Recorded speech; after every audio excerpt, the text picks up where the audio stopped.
Michael Johnson, a well-known African-American figure in Cedarville, tapped his fingers rhythmically on the steering wheel. It had been a grueling day at City Hall, where he served as the town's mayor.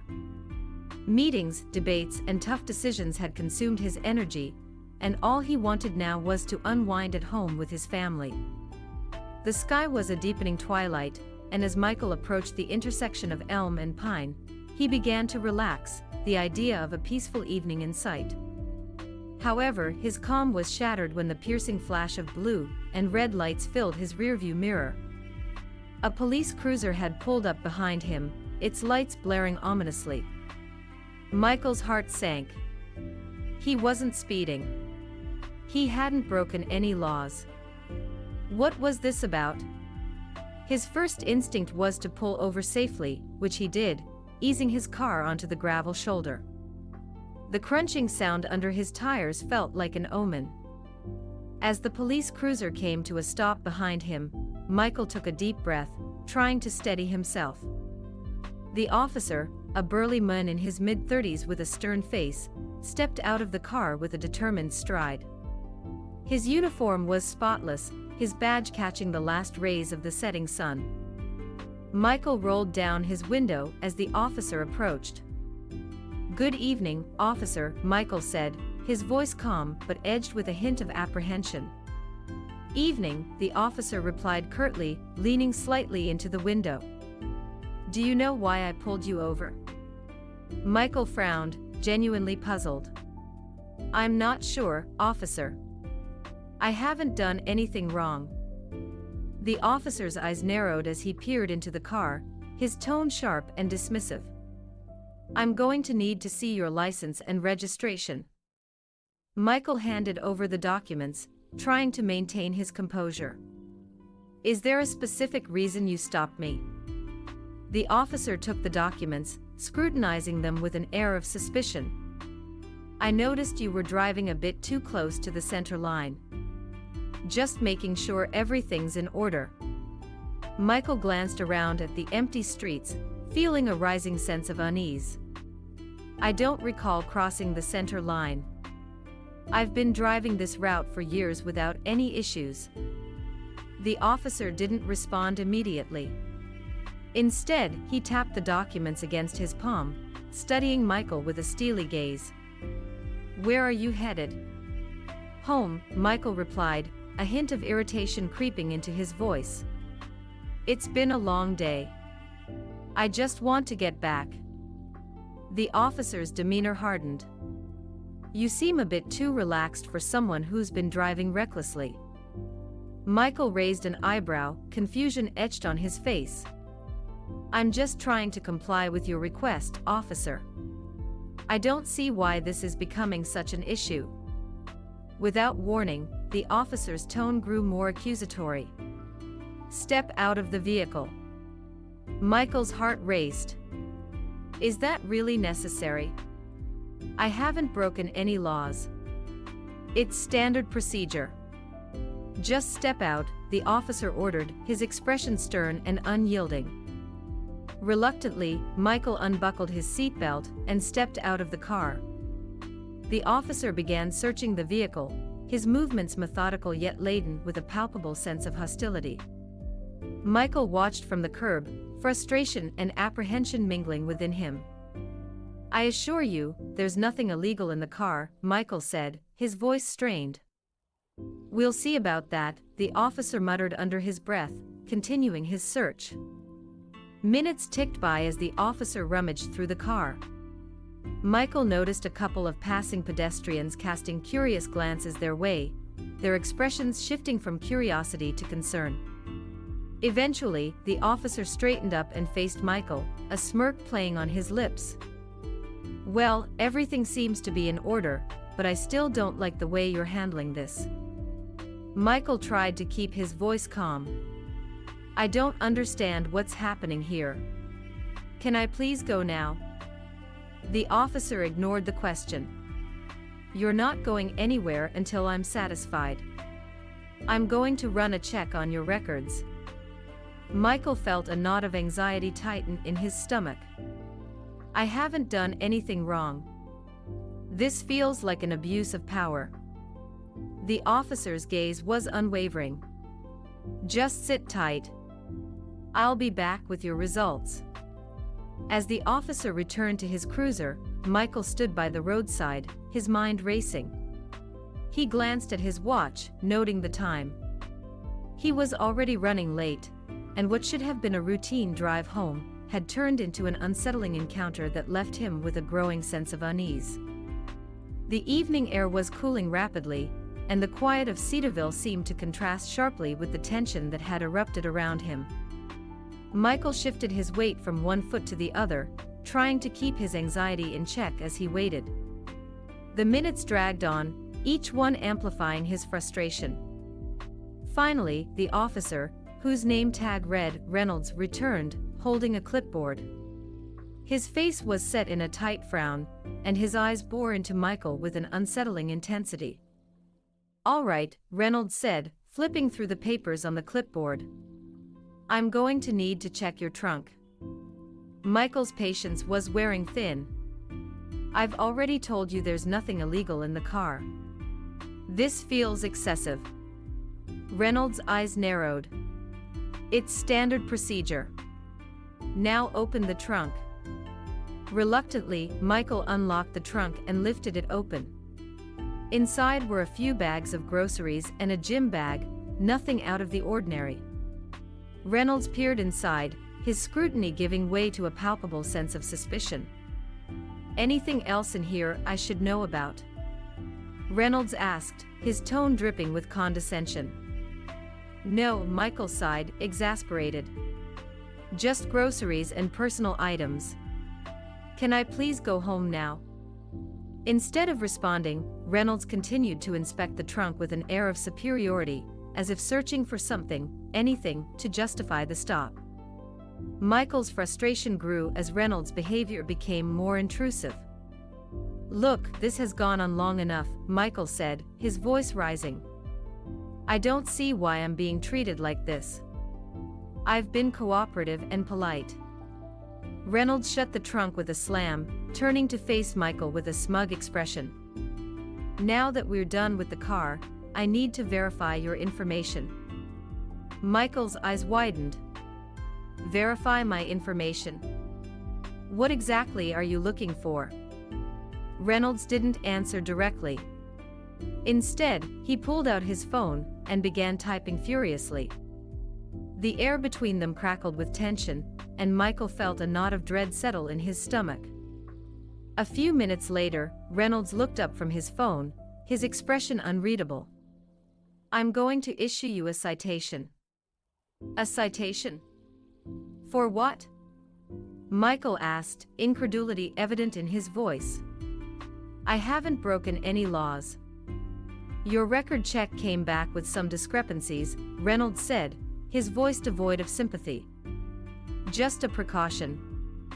Michael tried to remain calm, but his frustration was palpable. "Discrepancies? I've given you all the correct information. I don't understand why this is happening." Reynolds ignored Michael's protest and began filling out a citation. The process seemed to drag on, each minute stretching longer than the last. Michael felt a mix of anger and helplessness as he watched Reynolds work with deliberate slowness. Finally, Reynolds handed Michael the citation, his demeanor still stern. "You need to sign this." Michael glanced at the paper, his eyes scanning the legal jargon. "I don't agree with this, but fine, I'll sign it." As Michael signed the citation, Reynolds' expression remained unyielding. "You'll receive a court date in the mail. Until then, you're free to go." Michael took a deep breath and tried to calm himself. "Thank you. I hope this issue can be resolved quickly." Reynolds didn't respond, turning on his heel and heading back to his cruiser. Michael watched him go, feeling the heavy weight of injustice settle over him. He climbed back into his car, the evening's chill sinking into his bones. As he drove away, Michael glanced at the citation in his hands, a mixture of anger and resignation bubbling within him. The peaceful evening he had anticipated had been replaced by an unsettling encounter that left him questioning the fairness of the system he had always trusted. The drive to the Cedarville police precinct felt interminable. Michael's mind raced with a jumble of thoughts, his frustration mounting with each passing minute. The streetlights flickered overhead, casting fleeting shadows that danced across his windshield. When he finally arrived at the precinct, he was met with the harsh glow of fluorescent lights and the bustling activity of the police officers inside. Still handcuffed, Michael was led through the entrance by Officer Reynolds, whose stern expression hadn't softened since the traffic stop. Inside the precinct, the atmosphere was a stark contrast to the quiet street. The clamor of phones ringing, the murmur of conversations, and the clatter of keyboards filled the space. Michael's heart pounded as he was escorted past the reception desk and into the booking area. "Why am I being treated like this?" he asked, his voice strained. Reynolds didn't respond, instead directing Michael to a metal bench near the booking counter. Michael sat down, his hands still restrained behind his back. He glanced around at the busy officers and clerks, trying to ignore the stares of curiosity and occasional frowns from the staff. A female officer approached, her face a mask of professionalism. "What's the charge?" Reynolds glanced at Michael. "Suspicion of illegal activity. We're just processing him for now." The officer's eyebrows furrowed. "Illegal activity? For what?" "Discrepancies on his record," Reynolds said, his tone dismissive. The booking officer looked at Michael, her eyes softening with a hint of sympathy. "Name?" "Michael Johnson," he replied. "I'm the mayor of Cedarville." The booking officer paused, her expression shifting from professional to surprised. "You're the mayor?" Michael nodded, his frustration evident. "Yes, and I don't see how that changes anything. But I need to know why I'm being detained." The booking officer turned to Reynolds, confusion and concern evident in her gaze. "Why wasn't this information verified before bringing him in?" Reynolds' face hardened. "It was just a routine stop. We had to follow procedure." The booking officer sighed, clearly uncomfortable with the situation. "I'll need to confirm his identity and get this sorted out." As she worked, Reynolds stepped away to make a call. Michael could hear the murmur of conversation and the occasional clatter of paperwork. The tension in the room was palpable, and Michael's frustration mounted as he waited. After several minutes, the booking officer returned with a small stack of papers. "I've confirmed your identity, Mr. Johnson."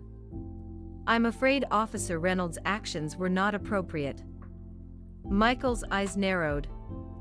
"So what happens now?" The booking officer sighed. "We'll need to release you, and I'll make sure that this situation is reported." As the officer removed the handcuffs, Michael rubbed his wrists, feeling the sting of the metal. He stood up, his body tense with lingering anger and disbelief. Reynolds returned, his face a mix of defiance and irritation. "You're free to go. You'll receive a citation in the mail," Reynolds said coldly. Michael took a deep breath, trying to calm himself. "I want to understand why this happened." "This was an abuse of power."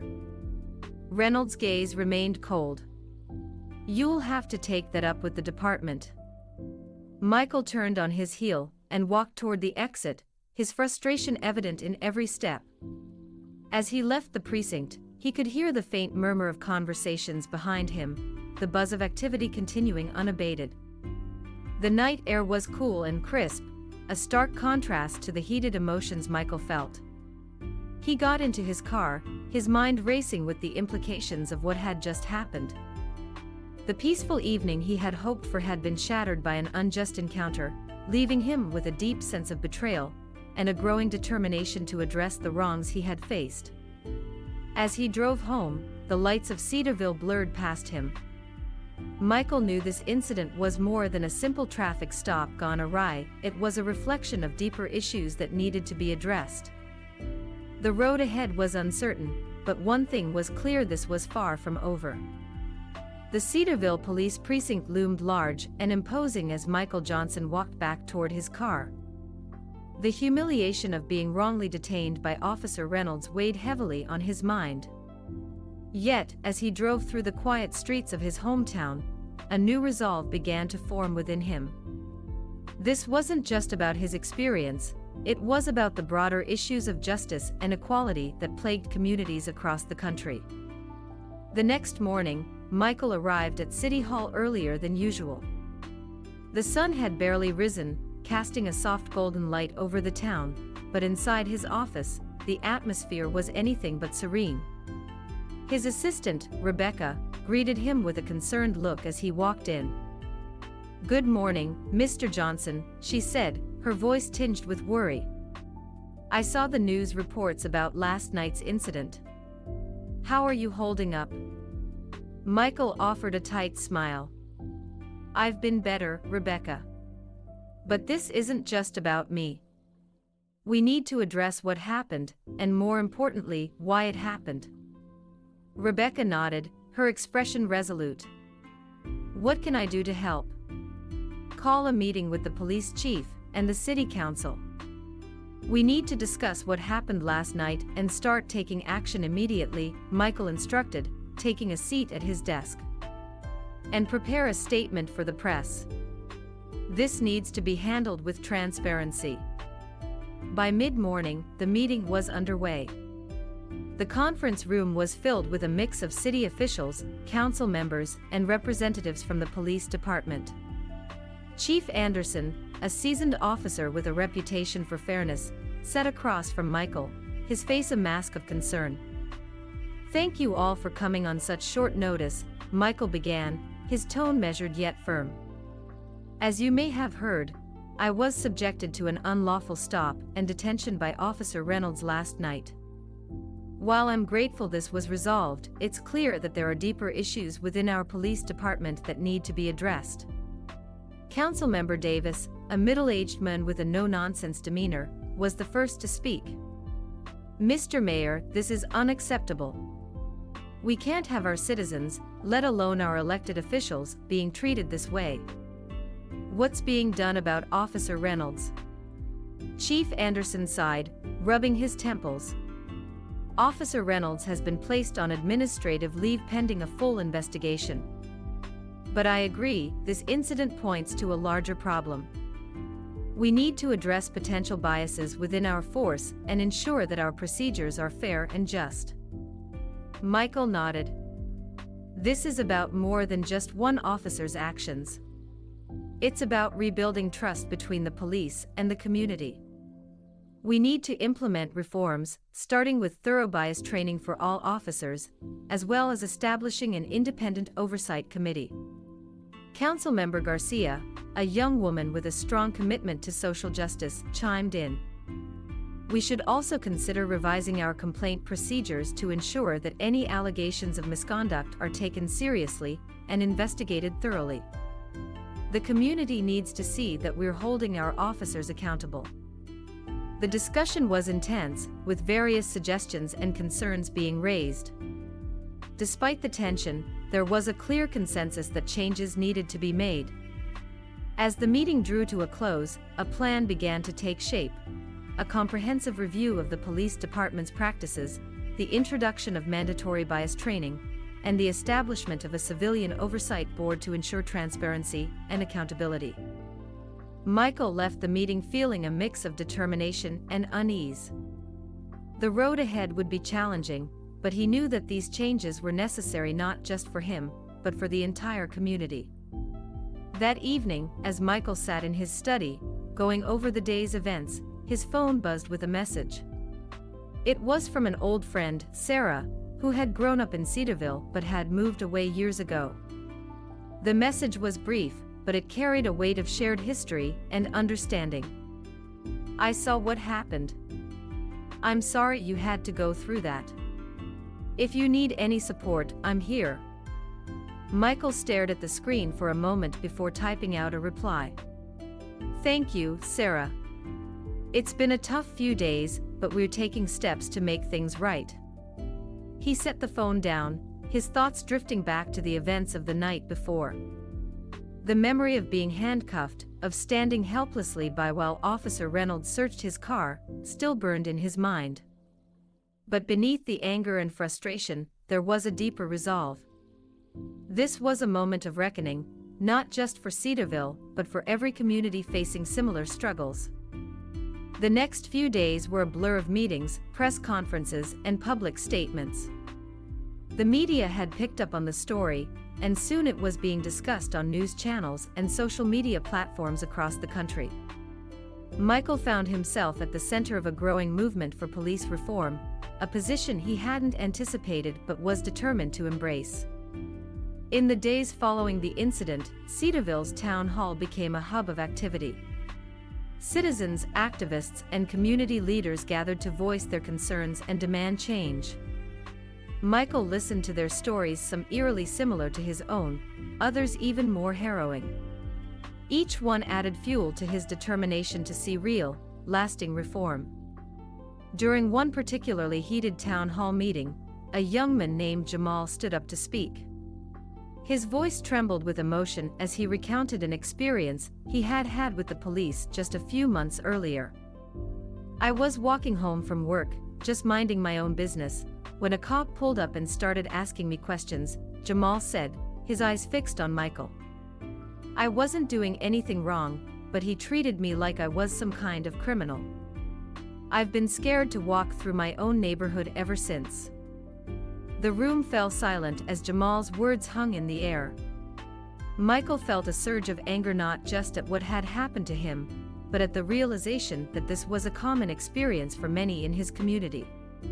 He knew then that the reforms they were discussing couldn't just be about policy changes, they had to address the underlying issues of bias and mistrust that were tearing the community apart. "We hear you, Jamal," Michael said, his voice steady. "And we're committed to making sure that no one in this town feels unsafe or disrespected by the people who are supposed to protect them. This is about more than just one incident. It's about changing the way we think about policing and ensuring that every citizen is treated with the dignity and respect they deserve." The applause that followed was tentative but genuine. The road to rebuilding trust would be long and difficult, but Michael felt a renewed sense of purpose. This was about more than just his own experience, this was about making sure that no one else in Cedarville had to go through what he and Jamal had endured. As the days turned into weeks, the reforms began to take shape. The police department underwent a rigorous review, and new training programs were implemented, focusing on bias awareness, community engagement, and de-escalation techniques. The Civilian Oversight Board was established, and its members, chosen from a diverse cross-section of the community, were given the authority to review complaints and make recommendations for disciplinary action. Michael worked tirelessly alongside Chief Anderson and the City Council to ensure that these changes were not just symbolic but meaningful. He met regularly with community leaders, listening to their concerns and incorporating their feedback into the reform process. The journey was far from easy, and there were many setbacks along the way, but slowly, the atmosphere in Cedarville began to shift. The town that had once been divided by fear and mistrust was now coming together in a shared commitment to justice and equality. Michael could see it in the way people interacted with one another, in the new sense of openness and dialogue that had emerged. The road ahead was still long, but there was a growing sense of hope, a belief that real change was possible. One evening, as Michael was walking home from yet another long day at City Hall, he passed by the spot where he had been stopped by Officer Reynolds just a few weeks earlier. The memory was still fresh, but now, instead of anger, he felt a sense of quiet resolve. This was where it had all begun, but it was far from where it would end. The following week, Michael received a call from an unexpected source, Officer Reynolds himself. The officer's voice was strained, carrying the weight of recent events. "Mr. Johnson," Reynolds began, his tone uncharacteristically humble, "I want to apologize for what happened that night. I realize now that I was wrong, and I'm committed to doing better." Michael listened, his emotions a mix of surprise and something close to sympathy. He knew how difficult it must have been for Reynolds to make that call, but he also knew that true change required accountability from everyone involved. "Thank you, Officer Reynolds," Michael replied, his voice measured. "I appreciate your apology. But this is about more than just words, it's about actions. I hope you'll be a part of the changes we're making here in Cedarville." "I intend to be," Reynolds said, his voice firm. "I've already signed up for the new training programs. I want to make things right." After the call ended, Michael sat in silence for a moment, reflecting on how much had changed in such a short time. There was still a long way to go, but for the first time in weeks, he felt a genuine sense of optimism. The reforms were working. The community was coming together. And even those who had been part of the problem were beginning to see the light. But the journey wasn't over yet. There were still many battles to be fought, many wrongs to be righted. And Michael knew that he couldn't do it alone. The entire community had to be involved in this process, from the citizens to the police officers, to the city officials. As the sun set over Cedarville that evening, Michael looked out over his town with a sense of pride. They had come a long way, but there was still much work to be done. He was ready for it, and he knew that his community was too. Together, they would build a Cedarville that was not just safer and fairer, but a place where everyone could truly feel at home. As the months passed, the changes in Cedarville became increasingly tangible. The police department's new training programs were not just theoretical, but were actively shaping the way officers interacted with the community. Reports of unwarranted stops and excessive force began to decline, and there was a noticeable shift in the town's atmosphere. The tension that had once permeated the streets was slowly being replaced by a cautious but growing sense of trust. Michael Johnson remained at the forefront of these efforts, his resolve unwavering. Every day, he met with different members of the community: activists, business owners, teachers, parents, listening to their stories, their concerns, and their hopes for the future. He knew that the only way to ensure lasting change was to keep the lines of communication open, to make sure that every voice was heard. One afternoon, Michael received a call from the editor of the Cedarville Gazette, the town's local newspaper. The editor, a sharp-witted woman named Helen, had been following the developments closely and wanted to interview Michael for a feature piece on the reforms. "Mr. Johnson," Helen began when they met in his office, "Cedarville has seen some significant changes since that night. The community is talking, and there's a lot of curiosity about what's next. What do you think has been the most important factor in making these reforms successful?" Michael leaned back in his chair, thoughtful. "I think it's been the willingness of everyone involved to engage with each other, even when it's uncomfortable. The reforms aren't just about changing policies, they're about changing hearts and minds. That's a much harder process, but it's also much more rewarding." Helen nodded, scribbling notes. "And how do you see the future? What's your vision for Cedarville going forward?" Michael paused, choosing his words carefully. "My vision is for Cedarville to be a place where every citizen feels safe, respected, and valued. We've made progress, but we're not done yet. We need to keep pushing forward, keep holding ourselves accountable. That's the only way to build a truly just community." The article, when it was published, received widespread praise. It painted a picture of a town in transition, a place that had faced its demons, and was now working together to build a better future. But Michael knew that behind the positive press, there were still many challenges ahead. One of the biggest challenges came in the form of resistance from a small, but vocal group of citizens who were uncomfortable with the changes. They argued that the reforms were too drastic, that they were putting too much pressure on the police, and that the town's traditions were being eroded. At a town hall meeting, one of these citizens, an older man named Frank, stood up to voice his concerns. "I've lived in Cedarville my whole life," Frank said, his voice tinged with frustration. "And I don't like the direction we're heading. The police are just trying to do their jobs, and now they're being treated like criminals. We're losing what made this town great." The room was tense as Frank spoke, and Michael could feel the eyes of the community on him, waiting for his response.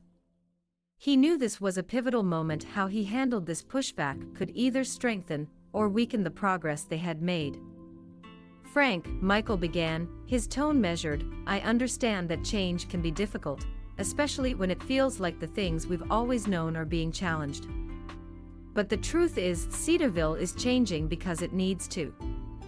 We can't ignore the problems that exist, and we can't go back to the way things were because the way things were wasn't working for everyone." He looked around the room, meeting the gaze of each person present. "The reforms we're implementing aren't about punishing the police. They're about making sure that our police force serves and protects every member of this community fairly and justly. We all want Cedarville to be a place we can be proud of, and that means facing our challenges head-on and working together to overcome them." Frank sat down, his expression thoughtful but not entirely convinced. Michael knew that winning over people like Frank would take time, but he also knew that time was on their side. The changes were already making a difference, and he believed that, eventually, even the most resistant members of the community would come to see the benefits. In the meantime, Michael continued to focus on the future. He worked with the city council to secure funding for additional community programs initiatives that would bring people together and help heal the divisions that had been laid bare over the past year. One of these programs was a series of community police dialogues, where citizens and officers could sit down together and discuss their concerns, their fears, and their hopes. The first of these dialogues was held in the gymnasium of Cedarville High School. The room was filled with folding chairs arranged in a circle, and the atmosphere was one of cautious optimism. On one side of the circle sat a group of police officers, including Chief Anderson, and to Michael's surprise, Officer Reynolds.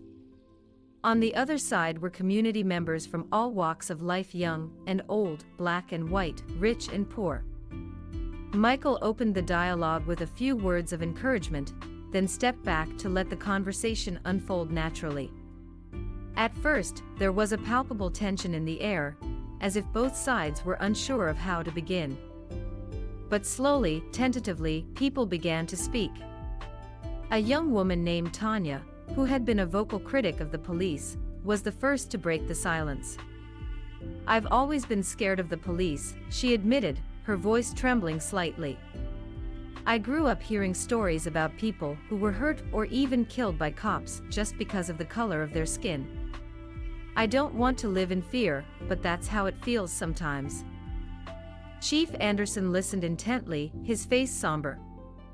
"I hear you, Tanya," he said after a moment. "And I'm sorry that you feel that way. Our job is to protect and serve, but I know that we haven't always lived up to that promise. That's why we're here today, to listen, to learn, and to do better." As the dialogue continued, the barriers between the two sides began to break down.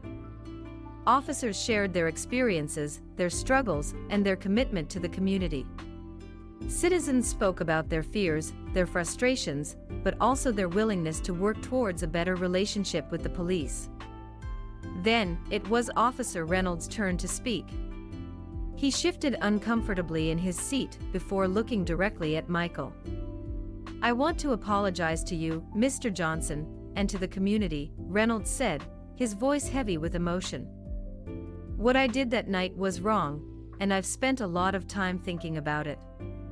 I was so focused on doing things by the book that I forgot the most important part of this job: treating people with respect and fairness." There was a moment of silence as Reynolds' words hung in the air. Then, Michael nodded, acknowledging the officer's sincerity. "Thank you, Officer Reynolds. Apologies are important, but what matters most is what we do going forward. I believe in second chances, and I'm glad to see that you're committed to being part of the solution." The dialogue ended on a hopeful note, with both sides expressing a desire to continue these conversations and build a stronger, more united community. As people began to file out of the gym, Michael felt a deep sense of satisfaction. The road to healing was long, but this was a significant step in the right direction. Over the following months, the community police dialogues became a regular event, drawing larger and more diverse crowds each time. The discussions were not always easy, but they were honest, and they provided a space for people to connect in ways they never had before. Slowly but surely, trust was being rebuilt, and the divisions that had once seemed insurmountable were beginning to close. One evening, after a particularly successful dialogue, Michael received a letter from a young boy named Jaden. It was written in neat, careful handwriting, and it touched Michael more deeply than he could have anticipated. Dear Mayor Johnson, my name is Jaden, and I'm 10 years old. I used to be scared of the police, but now I'm not so scared anymore. My mom says it's because of the changes you're making. I just wanted to say thank you for helping make Cedarville a better place. I hope when I grow up, I can be like you and help people too. Sincerely, Jaden. Michael smiled as he read the letter, feeling a warmth spread through his chest. This was why he was doing this work, not for the accolades or the recognition, but for the future of Cedarville and for kids like Jaden, who deserved to grow up in a town where they felt safe and valued. As the sun set over Cedarville that evening, casting a golden glow over the town, Michael looked out over the horizon with a sense of peace. The journey of reform was far from over, but each step brought them closer to the town they all envisioned, a place of justice, equality, and hope. And as long as he was mayor, Michael was determined to lead Cedarville on that journey, one step at a time.